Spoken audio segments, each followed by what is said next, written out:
오늘 함께 보신 하나님의 말씀은 디모데전서 4장 6절에서 16절까지 우리 읽었는데요. 사실 주보에는 13절까지는 나오긴 했지만 사실은 제가 또 묵상한 것도 16절까지이기 때문에 좋습니다. 오늘의 이 말씀은 사도 바울이 디모데에게 쓴 편지입니다. 언제 썼냐면 예수님 오시고 난 후에 63년이 지나고 나서 사도 바울이 디모데에게 쓴 편지입니다. 이 디모데라는 이름의 뜻은 하나님을 경외하는 자, 하나님을 높이는 사람 이런 뜻입니다. 저의 이름의 뜻은 이 자리에 비로 또 알려드리면 거룩한 백성입니다. 정말 거룩하다 뭐 이런 걸 떠나서 그렇게 살기를 바라는 마음으로 늘 이름을 좀 기억하고 있습니다. 아마 모두가 그런 이름의 뜻이 있을 거라고 생각을 합니다. 이 디모데의 이름의 뜻은 하나님을 경외하는 자, 하나님을 높이는 사람이었습니다. 이 디모데는 특징이 있었는데 그 외할머니 그리고 어머니를 통하여서 신앙교육을 잘 받았던 사람입니다. 어렸을 때부터 이 디모데는 경건한 신자이신 외할머니와 자기의 어머니에게 이 신앙교육을 받았고 말씀의 교육을 잘 받아왔습니다.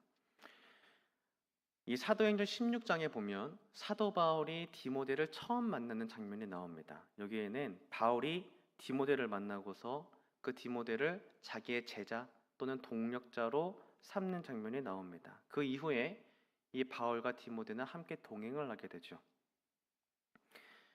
함께 읽으신 오늘 디모데전서 4장, 이 본문의 배경이 되는 디모데전서의 1장 2절에는 바울이 디모데를 어떻게 소개하고 있냐면 믿음 안에서 참 아들된 자다라고 소개를 하고 있습니다.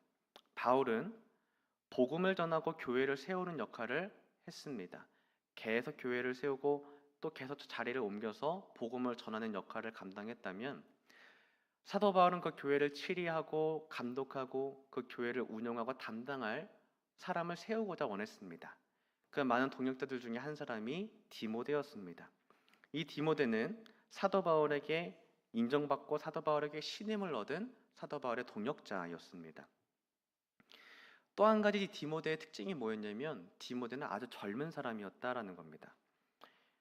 아주 젊기 때문에 힘과 또 지혜도 있고 또 어른들에 비한 지혜는 아니더라도 젊은 사람으로서의 패기나 어떤 열정도 있었을 거라 생각을 합니다. 그런 디모데가 지금 이 말씀 배경의 본문에서는 어느 교회에 사역을 하고 있냐면 현재 에베소 교회를 담당하고 있습니다. 바울이 어느 날 디모데에게 편지를 씁니다. 그것이 바로 오늘의 이 디모데 전서인데요. 그 내용이 뭐냐?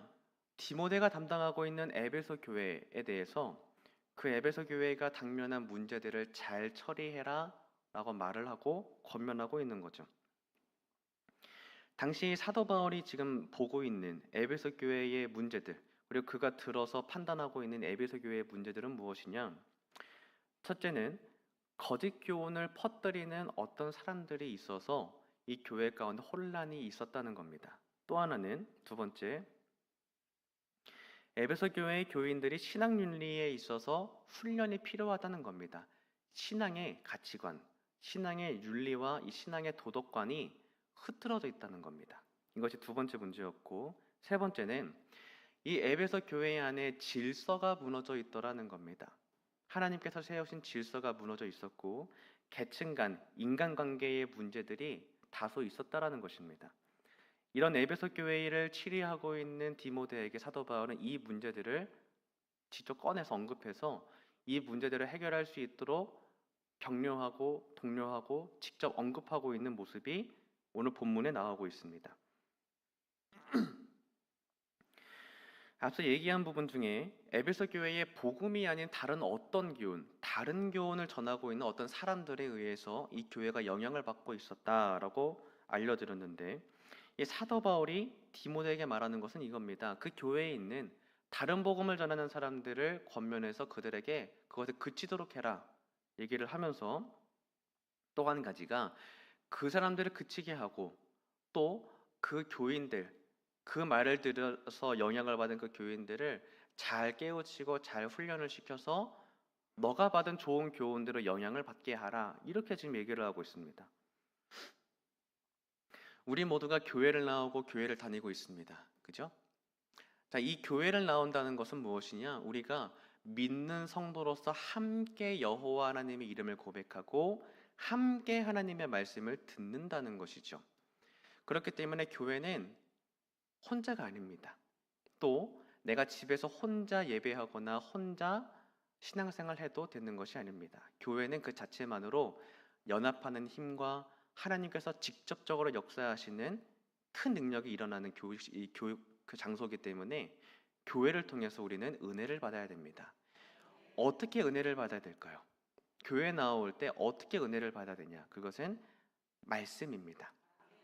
이 말씀은 마치 뿌리 깊은 가장 이 집안 저변의 밑에 깔린 큰 힘과 같아서 이 말씀이 없으면 나무가 흔들리는 것과 같습니다.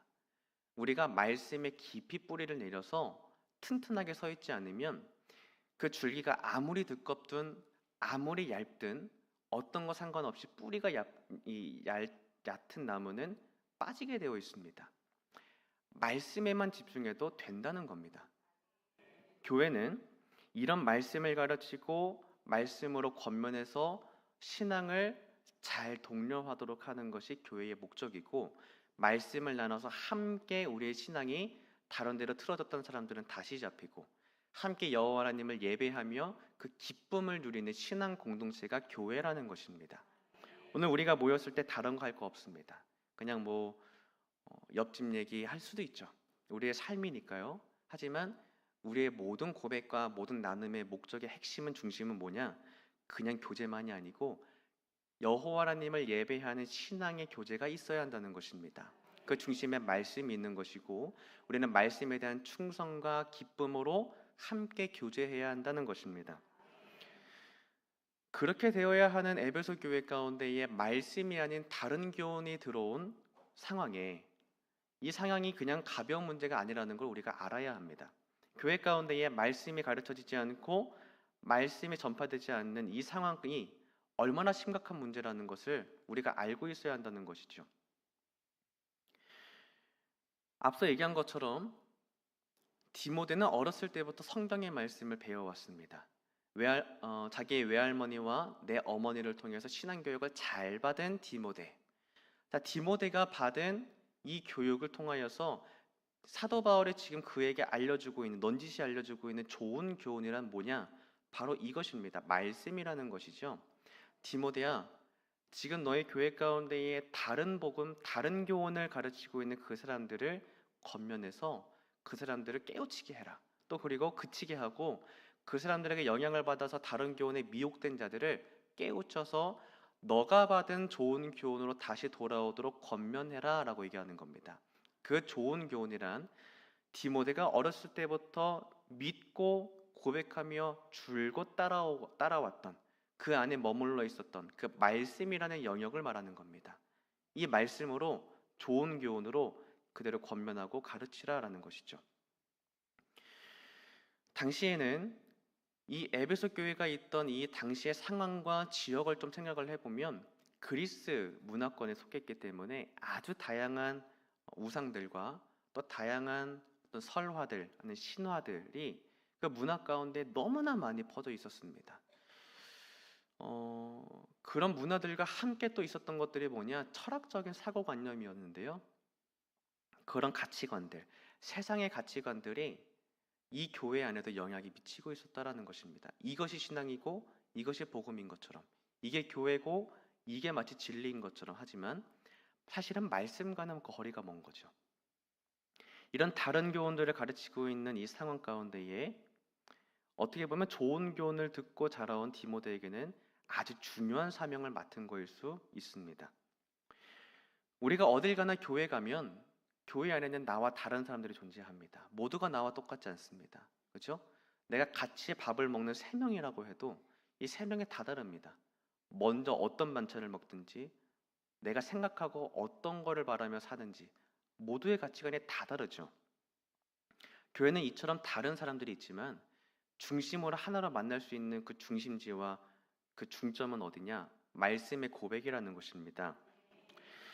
자, 우리가 고백해야 될 것은 무엇이냐? 세상의 가치관이 아니라 우리 교회와 다른 세상의 교훈들이 아니라 말씀의 좋은 교훈이라는 것입니다.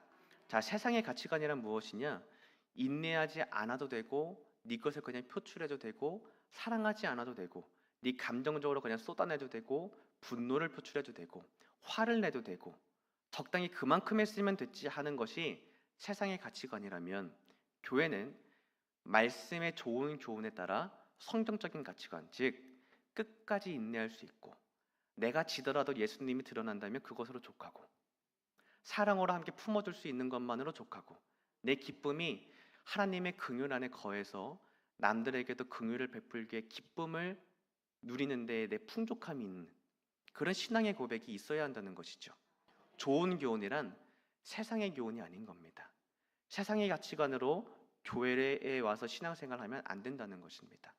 교회에 와서 신앙생활할 때는 말씀의 가치관으로 함께 신앙생활을 해야 한다는 것입니다. 오늘 본문이 주고 있는 숙제가 바로 이것입니다.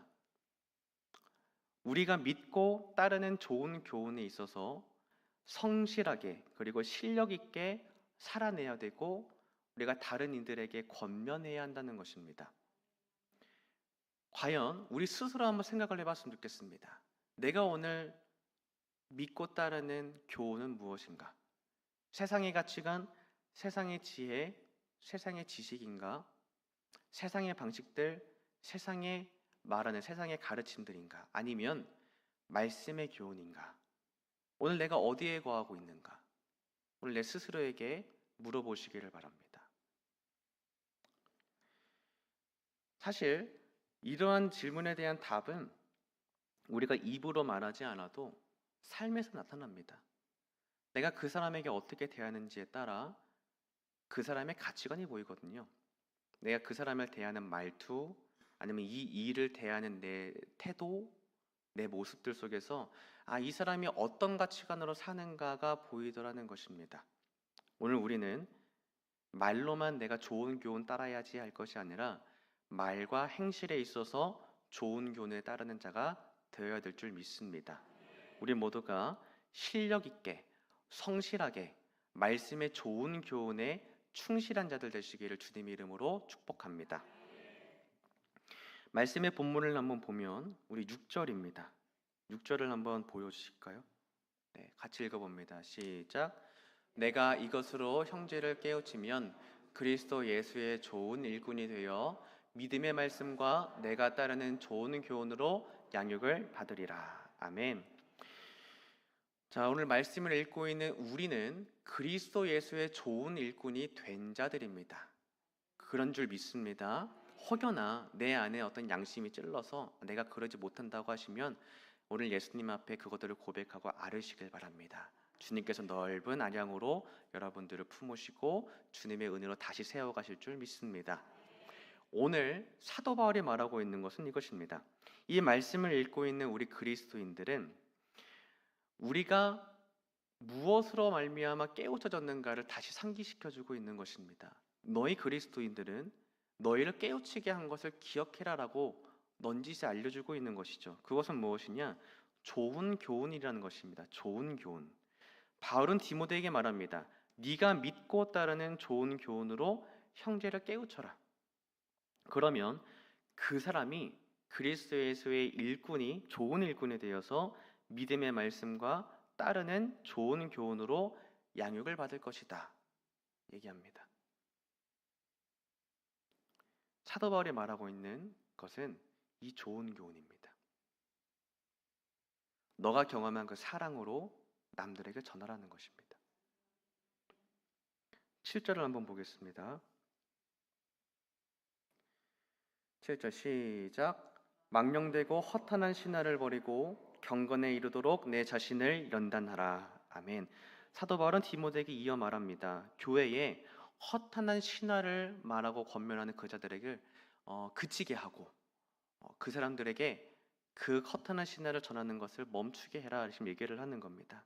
그러면서 이어서 경건에 이르도록 연단해라 라고 권면을 하고 있습니다. 자, 7절에 사도 바울이 신화에 몰두해서 연단하지 말아라 라고 말하고 있는 부분을 한번 잘 보시고 경건에 이르도록 너희의 자신의 영혼을 연단해라 라고 말씀하고 있는 것을 집중해서 보시기 바랍니다. 자, 이 부분을 보면 세상의 방식과 세상의 지혜가 마치 무엇과 같냐면 육체를 연단하는 것과 같다. 지금 이렇게 사도 바울이 대비를 주고 있는 것을 보게 됩니다. 육체를 연단하는 일은 하면서 경건에 이르는 일은 이게 대조를 두고 있는데, 앞서 얘기했던 것을 이어서 생각을 해보면 좋은 교훈과 다른 교훈을 전하는 자들, 다른 교훈을 전하는 자들은 이처럼 육체를 연단하는 자들이지만 좋은 교훈, 말씀의 교훈을 따르는 자들은 경건에 이르도록 훈련을 받는다라는 것이죠. 사도 바울은 이거를 대조하고 있는 것입니다. 생각해 봅시다. 왜 그러냐? 왜 세상의 지혜와 세상의 가치관들은 육체를 연단하는 걸까요? 개인적으로 제가 철학을 공부했습니다. 사실 저는 이것을 자랑으로 얘기하진 않습니다. 그때 조금 더 신학을 공부했었다면 뭐 이런 아쉬움도 좀 있고, 물론 뭐 장점은 좀 있습니다. 철학을 공부했기 때문에 시야와 관점이 달라지고 내 생각의 폭이 주관적인 것에서 객관적인 것으로 전환될 수 있는 방식을 배웠다는 점에서 철학 공부하는 것은 어느 정도의 유익은 있었습니다. 그러나 제가 그 철학을 더 이상 공부하지 말아야겠다라고 결정을 내렸던 순간이 있었습니다. 뭐냐? 이 철학이 영생으로 이어지지 않는구나라는 거였습니다. 아무리 철학을 공부해도 어떠한 공허함과 실망감은 지워질 수가 없었습니다. 어디든지 구원이 있을 수 있다라고 하는 어떤 그런 철학의 한 부류, 아니면 어떤 부분은 자기의 생각과 가치관으로 구원에 이를 수 있다라고 말하는 어떤 그런 부류들까지도 제가 많은 부분을 공부해봤지만 결론에 종전에 이르렀을 때에는 여긴 영생이 없구나라는 거였습니다. 기쁨이 없고 생명이 없더라고요. 반대로 아직 반대로 넘어가기 전에 철학을 공부하는 것이 그래서 왜 육체냐면 우리의 머릿속에서 머무르는 것으로 끝나기 때문입니다. 내가 아무리 공부를 하고 철학에 몰두해서 어떤 환희와 어떤 감정적인 고향을 느낀다고 해도 그것이 구원으로 이어지지 않는다는 것입니다. 왜냐하면 철학은 내 지식의 만족을 채우고 내 머리가 두꺼워지는 데 충족을 주지 내 영혼의 만족을 주지는 않거든요. 감정은 채울 수 있어도 영혼에 대한 깨우침은 없었더라는 것입니다. 자, 이제 반대로 넘어가 보면 세상의 지혜가, 세상의 지식이 육체를 연단하는 것과 같다면 말씀의 교훈으로 연단을 받는 것은 영생으로 이어지는 경건에 이르는 훈련입니다. 우리가 세상에 사는 방식들, 예를 들어 뭐 투자를 어떻게 해야 된다, 부동산을 어떻게 해야 된다 하는 그런 지식들과 전혀 다르게 아주 오래전에 쓰여졌던 이 성경 말씀이, 하나님의 감동으로 쓰여졌다고 하는 이 성경 말씀이 지금 오늘날도 나에게 생생하게 느껴지더라는 것입니다. 말씀을 읽으니까 지금 오늘 집에 가서 이 문제들에 대한 답이 되네. 내가 저 사람을 품기 어려웠는데 이 말씀을 읽으니까 정말 그렇게 할 수 있을 것 같아. 말씀은 세상의 것들보다도 더 뛰어납니다. 세상의 것들은 머리에서 끝나고 영생으로 못 갔지만 성경 말씀은 도리어 머리와 마음과 모든 걸 만족시키고서도 남아서 우리의 관절과 모든 골수를 찔러 쪼개기까지 하며 성령의 감동으로 말미암아 영생으로 인도하기까지 경건에 이르도록 우리를 훈련하는 것이 이 말씀의 능력이라는 것입니다. 그때 알았습니다. 성경 말씀을 읽는 게 영생이구나. 우리 모두가 이 성경 말씀을 더 사랑하시면 됩니다. 세상의 것 좋습니다. 실력이죠. 세상의 것을 배우는 것은 실력입니다. 하지만 영생에 이르기 위한 핵심 부분, 우리의 밑변, 저 땅 밑에 있는 우리의 저변에 깔려있는 뿌리까지 잘 단련하셔야 합니다. 말씀을 더 사랑하시면 사실은 이게 정답입니다. 그것을 믿으시기를 바랍니다. 9절을 한번 보겠습니다. 함께 읽겠습니다. 시작. 미쁘다 이 말이여 모든 사람들이 받을 만하도다. 아멘. 사도 바울이 말하고 있는 이 부분들, 앞서 얘기한 8절을 한 번 더 보여주겠어요? 육체의 연단은 약간의 유익이 있습니다만 경건은 범사에 유익합니다. 금생과 이번 생과 우리 죽음 이후의 내생까지 약속이 됩니다 라고 말을 합니다. 자, 그러면서 이것을 9절에서 어떻게 얘기하고 있냐면 9절 한번 보여주십시오. 미쁘다 이 말이여 모든 사람이 받을 만하도다 얘기합니다. 이 얼마나 확신 있는 말입니까? 미쁘다. 이 말이요, 모든 사람들이 받을 만하다라고 사도 바울 확신 있게 말하고 있는 거예요. 세상의 지혜와 세상의 가치관들이 아니라는 겁니다. 그렇게 철학 공부를 하고 열심히 살아왔던 사도 바울이, 누구보다도 자랑할 것만 많았던 사도 바울이 미쁘다 이 말이요, 이 좋은 교훈을 따르는 것이 모든 사람들이 받을 만하다라는 것으로 최종적으로 지금 결론에 이르러서 말하고 있는 겁니다. 얼마나 확신 있고 얼마나 감동적인 말인지를 우리가 묵상해야 합니다. 10절을 한번 보겠습니다. 10절을 읽겠습니다. 시작. 이를 위하여 우리가 수고하고 힘쓰는 것은 우리 소망을 살아계신 하나님께 둠이니 곧 모든 사람 특히 믿는 자들의 구주시라. 아멘. 사도 바울은 말합니다. 왜 우리가 이처럼 수고하고 힘써야 하는가? 그 이유는 우리가 좋은 교훈을 믿고 따르는 소망의 일들이 곧 하나님께 있다는 겁니다. 왜 우리가 그 다른 교훈을 가르치는 사람들을 그치게 해야 되고, 또 그들의 교훈을 받아 영향을 받은 사람들을 깨우쳐서 좋은 교훈으로 돌아오도록 왜 우리가 수고하고, 왜 헌신하고, 왜 봉사해야 되는가, 왜 전도를 해야 되는가? 그에 대한 답으로 사도 바울이 말합니다. 이 소망의 일들이 하나님께 있기 때문이다라는 겁니다. 그 하나님이 누구시냐? 모든 사람, 특히 믿는 사람들의 구주시다라고 말하고 있는 거죠. 지금 이 말씀을 읽고 있는 우리 미아전교회 성도님들, 저와 함께하는 우리 모두를 포함해서 특히 우리와 또 우리 미아주한교회 주변에 있는 지역과 대한민국과 믿지 않는 모든 사람들에게 하나님이 구주가 되신다라는 것입니다. 그 하나님께 우리가 소망을 두고 있기 때문에 오늘 우리가 그들을 가르치고 깨우치고 권면하며 좋은 교훈으로 돌아올 수 있도록 해야 되는 이유가 하나님께 소망이 있기 때문입니다. 이것은 이것과 같습니다. 그 하나님께 충성하기 때문에 하나님의 뜻대로 되기를 내가 봉사하고 최선을 다하는 것입니다.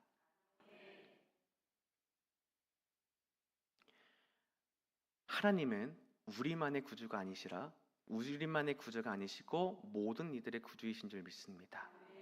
믿지 않는 자들까지 방황해서 여전히 허탄한 신화와 세상의 것들을 쫓으며 거기에 몰두하며 내 모든 걸 쏟아내서 내 머리의 만족과 거기에 충족해서 거기에서 그치는 저 사람들에게 하나님은 그들에게도 구주가 되기를 원하신다라는 것입니다. 이어서 11절과 12절을 한번 보면, 이번엔 제가 읽겠습니다. 눈으로 따라오시면 되겠습니다. 너는 이것들을 명하고 가르치라. 누구든지 내 연소함을 업신여기지 못하게 하고 오직 말과 행실과 사랑과 믿음과 정절에 있어서 믿는 자에게 본이 되어. 아멘. 사도 바울이 말합니다. 우리의 소망이 누구신가? 하나님이시다라는 겁니다. 우리는 이 좋은 교훈, 이 성경 말씀을 사람들에게 명하고 가르쳐야 한다는 것입니다. 그리고 사도 바울이 이어서 얘기하는 이 부분을 잘 보시기를 바랍니다. 우리는 어리다는 이유로, 연약하다는 이유로 업신여김 받아서는 안 된다라고 얘기합니다. 무시받아서는 안 된다라는 것입니다. 말, 행실, 사랑, 믿음, 정절에 있어서 믿는 자에게 본이 되라라고 얘기하고 있습니다. 이게 뭔 뜻이냐? 우리가 신앙생활을 하는 그리스도인들하고 열심히 그리스도인들이라고 얘기를 하면서도 말과 행실의 실력이 떨어지고 내 말에 실수가 많고 내 행실에 성실하지 않고 또 믿음과 사랑에 본이 되지 못하고 연약한 모습에 계속 있다면 안 된다라는 거예요. 내가 아무리 좋은 교훈을 믿고 따르고 여기 안에 거하면서 늘 감동을 받고 성령의 충만한 은혜 가운데 거하더라도 실력은 갖춰야 된다는 거예요. 내가 그들에게 복음을 전하고 전도하는 일을 지금 사도 바울은 얘기하고 있는데, 이 일을 위해서 실력도 갖춰야 된다는 겁니다. 왜? 그들이 시험에 빠지지 않기 위해서. 우리에게서 드러나야 되는 것은 한 가지입니다. 예수님의 모습입니다. 예수님이 7번을 70번까지 참으라 하신 그 사랑처럼 오늘 우리가 이 실력을 갖춰야 됩니다. 하나님, 내가 말씀을 정말 알겠는데 10번 넘어가면 못하겠어요. 아니라는 겁니다. 말씀에 거한 자들은 실력을 갖춰야 됩니다. 내가 그 사람들을 위해서 정말 모든 걸 포기할 수 있기까지 공부도 해야 되고 마음도 내려놓기까지 계속 말씀 안에 거해야 되고 성실함과 충성함으로 여기에 실력을 갖춰야 한다는 것이에요. 무엇이냐? 말, 행실, 믿음, 정절, 사랑에 있어서 최선을 다해야 되는 것입니다. 나 여기는 연약하니까 못하겠어. 이게 아니라는 거예요. 충실하고 최선을 다해서 너의 그것에 연소하다고 무시받지 못하도록 해라. 우리 모두가 남에게 사랑을 베푸는데 최선을 다하고 믿음을 사모하는데 최선을 다하시며 말과 행실에 실수를 줄이고 늘마다 예수님의 것들이 드러나시도록 최선을 다하고 충실하기까지 하나님의 일을 감당하시는 여러분 되시기를 주님의 이름으로 축복합니다. 마지막 13절입니다.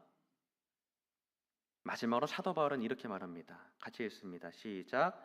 내가 이를 때까지 읽는 것과 권하는 것과 가르치는 것에 전념하라. 아멘. 사도 바울은 내가 너에게 다시 이를 때까지 성경 말씀을 읽는 것과 권하는 것과 가르치는 것에 전념해라 라고 말합니다. 지금 에베소 교회에 많은 문제들이 당면해 있습니다. 그 교회 가운데의 디모데는 교회를 치료해야 합니다. 젊은 교역자 이 디모데는 이 문제들 가운데에 자기가 연소하다고 업신여김 받았던 것 같습니다. 어리기 때문에. 뭐 그랬을 수도 있죠.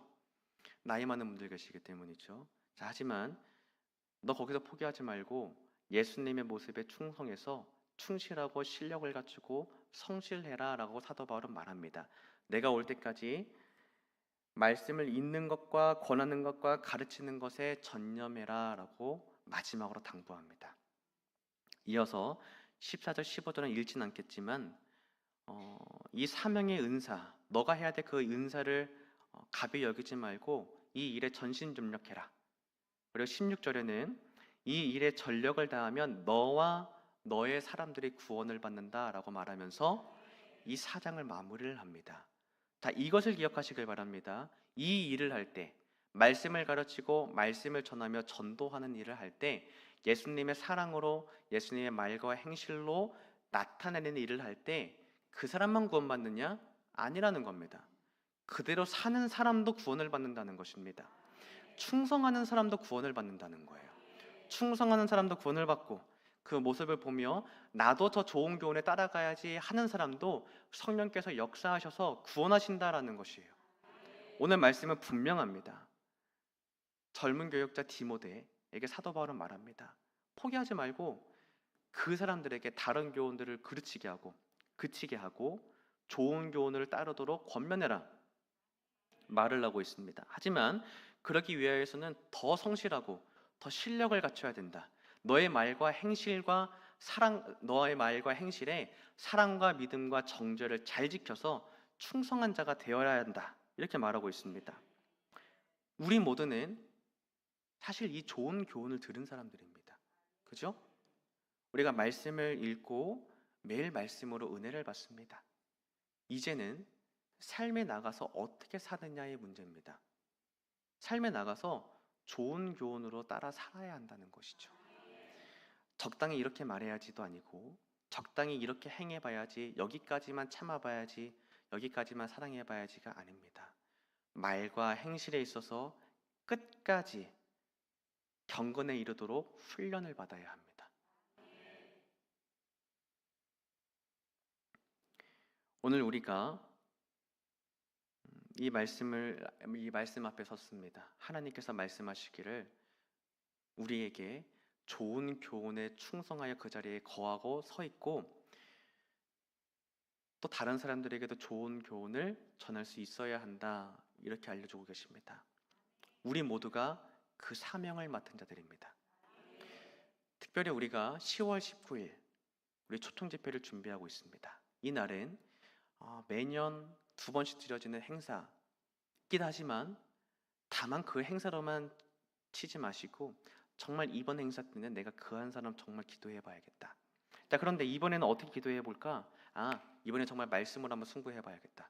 정말 말씀 들고 가서 말씀을 권하고 전하고 가르치는 일에 전념해야겠다. 또 말과 행실에 따라 사랑과 믿음과 정절에 충성해야 되는 것처럼 실력이 있는 것처럼 그 사람에게 정말 예수님의 사랑으로 끝까지 인내하고 예수님의 사랑으로 보여줘야겠다.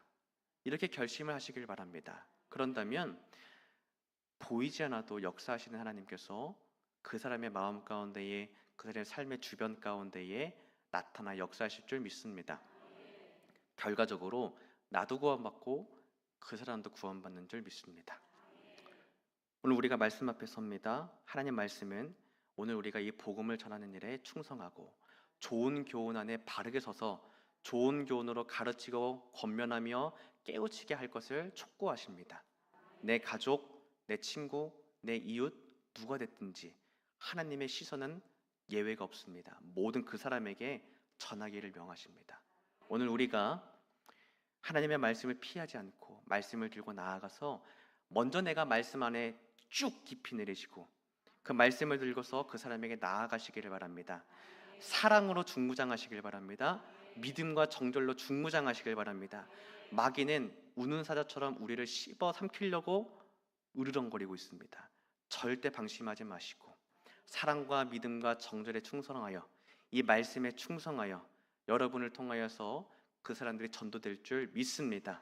그 믿음으로 우리가 1019 이 초청 집회를 기도와 말씀으로 전념하여 승부 보시기를 주님의 이름으로 축복합니다. 아멘.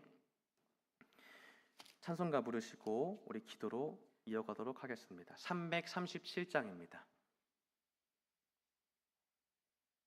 337장입니다.